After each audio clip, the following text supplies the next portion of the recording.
Do you know what can make an afternoon nearly perfect? A surprise box of books.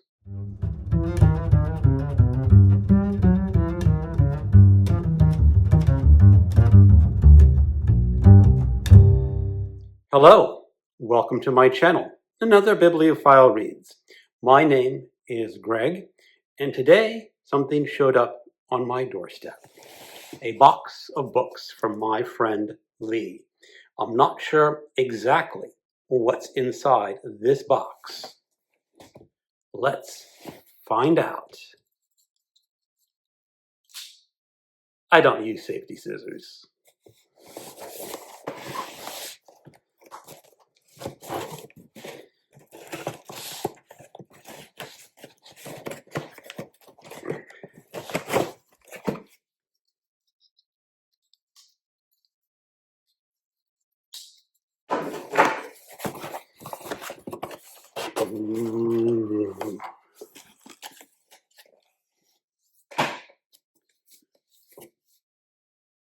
The Gunseller by Hugh, Laurie. Hugh Laurie is the British actor who was in the Black Adder series, and I loved him in the Black Adder series, but apparently he's written a novel. Retired Army officer Thomas Lang would love nothing more than to live out the rest of his existence drinking whiskey and riding motorcycles, and is content to make ends meet with mercenary jobs.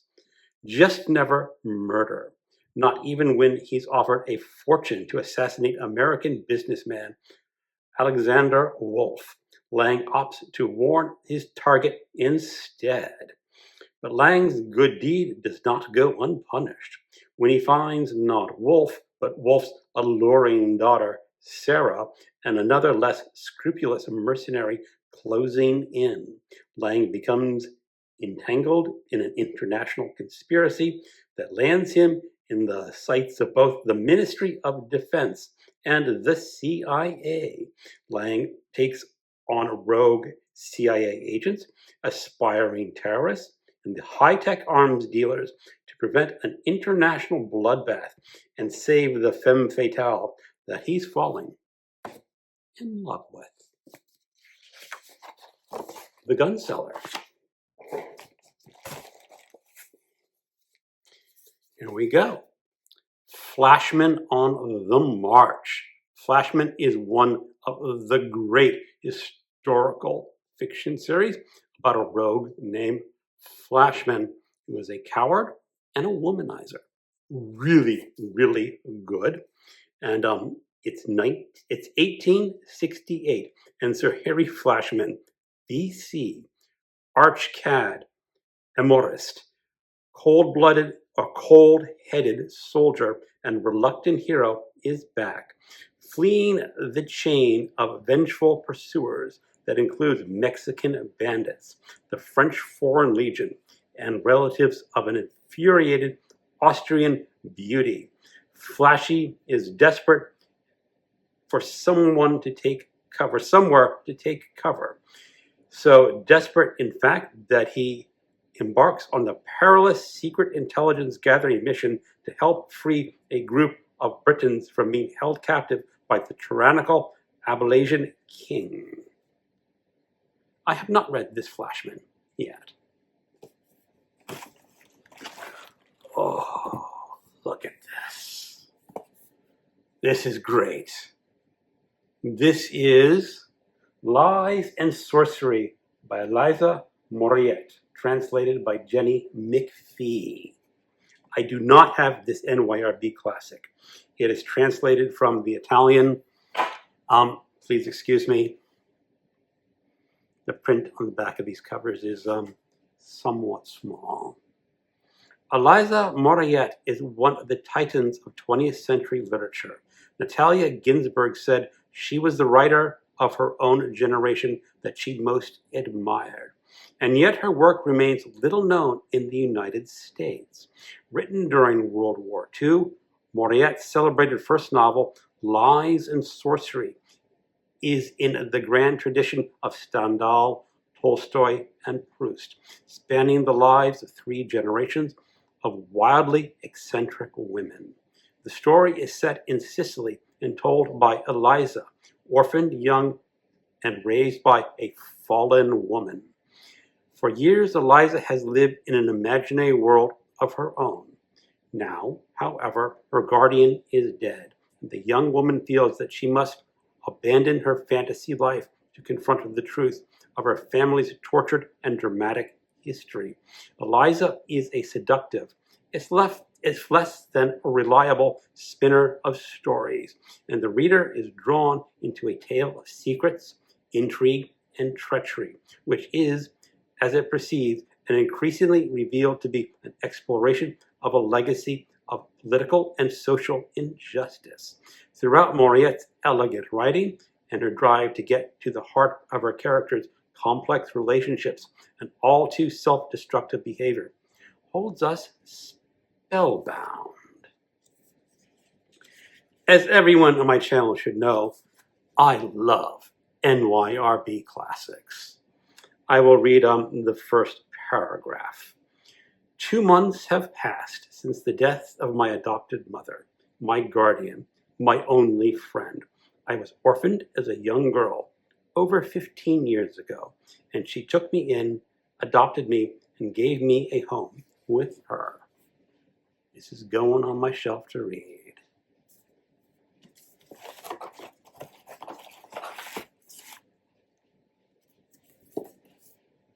Another NYRB classic, Madame de Pompadour by Nancy Mitford. Introduction by Amanda Foreman. When Madame Pompadour became mistress of Louis XV, no one expected her to remain in that preeminent position for long. A member of the bourgeoisie, rather than an aristocrat, she was physically too cold for the camel Bourbon king, and so had many enemies that she could not travel publicly without risking a pelting of mud and stones. History has loved her little better. Nancy Mitford's delightful, candid biography recreates the spirit of 18th century Versailles with its love of pleasure and treachery. We learn that the queen was a bore, the Dauphin a prig, and we see France gradually succumbing to revolutionary conflict. With the novelist's felicity, Mitford restores the grace and humanity to the royal mistress, celebrating her as a survivor, unsurpassed in the art of living, who reigned as the most powerful woman in France for nearly 20 years. This could be an excellent biography. It was originally published in 1953.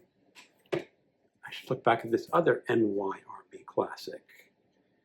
And this one was, the translation is 2023, and the original publication is not on the copyright page. How annoying. One last book in this box. The 10 Teacups by John Dickson Carr, writing as Carter Dickson. This is from the British Library of Crime Classics. Her first published in 1937, this classic mystery shines on today as one of the great masterpieces of the impossible crime genre. This edition includes an introduction by C.W.A. Diamond Dagger and Edgar Award-winning author Martin Edwards. There will be 10 teacups at number 4, Berwick Terrace, W8, on Wednesday, July 31st at 5 p.m. precisely. The presence of the Metropolitan Police is respectively requested.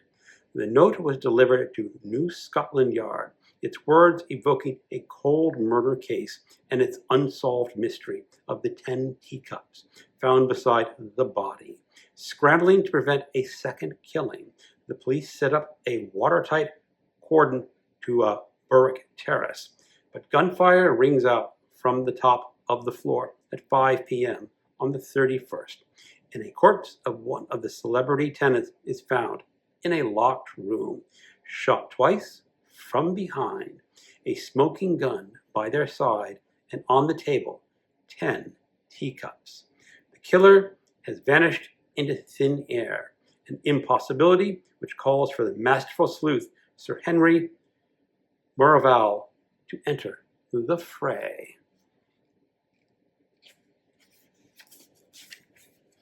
Skip over the note from the publisher, and let's see what the first chapter or first paragraph is like. There will be 10 teacups at 10. That's just a repeat from what I have on the back.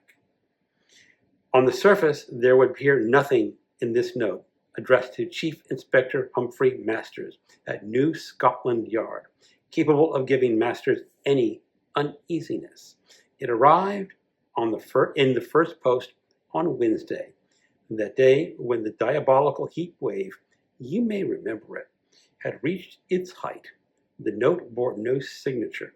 It was typed in the center of a stiff sheet notepaper to young Sergeant Pollard, Master's aide-de-camp. It was an additional pinprick in this day's heat. I love these old crime mystery classics. They're a lot of fun. So Lee, thank you so much for sending me this wonderful box of books. I truly appreciate it. So thank you for watching, and as always, keep on reading.